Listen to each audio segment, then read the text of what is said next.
నంద్యాల జిల్లా కలెక్టర్ రోజుకు వేగవంతం పెంచారు. రైతుల వద్దకే వెళ్లి వారి సమస్యలు తెలుసుకుంటూ పరిష్కరిస్తూ బేతంచెర్ల మండలము కొలుములపల్లి గ్రామంలో డ్రాగన్ ఫ్రూట్స్ పంటను పరిశీలిస్తున్న జిల్లా కలెక్టర్ జి రాజకుమారి.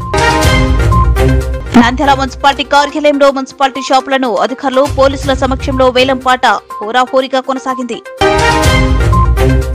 ఆలగడ్డలో శిల్ప కుటుంబ స్థిరాస్తి వ్యాపారులపై విచారణ జరపాలని ఆలగడ్డ ఎమ్మెల్యే భూమాకిల ప్రియ అసెంబ్లీలో డిమాండ్ చేశారు. నంద్యాల మండలం బిలాలాపురం గ్రామ శివారు ప్రాంతంలోనే పచ్చిరొట్ట పైరు పంటను జాయింట్ కలెక్టర్ సి విష్ణుచరణ్ పరిశీలించారు. జగజ్జనని అమ్మవారికి మేళ తాళాలతో ఊరేగింపుగా అమ్మవారికి పుట్టింటి పట్టు చీర సారి సమర్పించిన పెద్దబండ కాలనీ మహిళలు వర్షాలు పంటలు బాగా పంటాలని కోరారు. ప్రయాణికులు సురక్షితమైన ప్రయాణానికి ఆర్టీసీ బస్సులే ఉత్తమమని, ఆర్టీసీలో ప్రయాణం చేసే వారికి సమస్యలు ఉంటే కంట్రోల్లో ఫిర్యాదు చేయండి. RTC DM Gangadhar.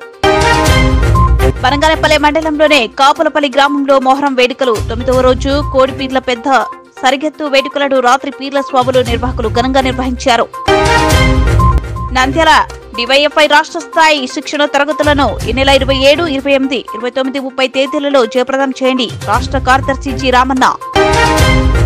బనగానపల్లె ప్రముఖ శ్రీ శక్తి స్వరూపిణి అయిన నందవరం శ్రీ చౌడేశ్వరి మాత చీరసారే ఉత్సవం అత్యంత వైభవంగా.